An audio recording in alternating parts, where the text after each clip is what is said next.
What have Trump's advisors told him the economic cost of this will be? The Council of Economic Advisors put out a note a couple of days ago saying their estimate is that this will shave 0.2% off GDP growth this quarter, or cost $15 billion. Here's the fun part and why I'm so glad you asked, Molly.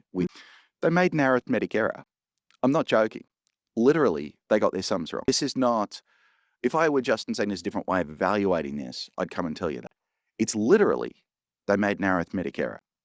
So they claim it'll be every week of the shutdown will cut $15 billion off US GDP, which sounds terrifying. But actually their literal arithmetic error means they overstated everything by a factor of 4. I have pointed this out to them and they have yet to issue any retraction. So they've overstated it by a factor of 4. I just want to linger for a moment on the irony. These are the people who want to fire the commissioner of the Bureau of Labor Statistics because they believe statistics are not quite right and they literally miscalculated a percentage change. These are the PhD economists. These are the responsible ones in the Trump White House. So actually the effect is much, much smaller than that. And actually the calculations say whatever we lose this quarter, GDP will go back to where it should be the following quarter when we get back to reopening the government.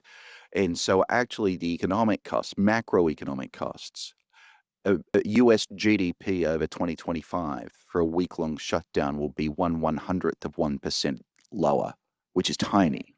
I partly tell you that story because I like talking about the incompetence of others. Well, I don't like talking Yes. about it. I think it's Uh, important that people are aware of the nonsense that's coming out of the White House. Yeah. Partly to point out this is not a macroeconomic story. So if you're on the edge of your seat worried that this is a recession that's just around the corner, I want to calm you down. And then we Right. can still come back and say, well, if the real number's not 15 billion, it's 3.75 billion.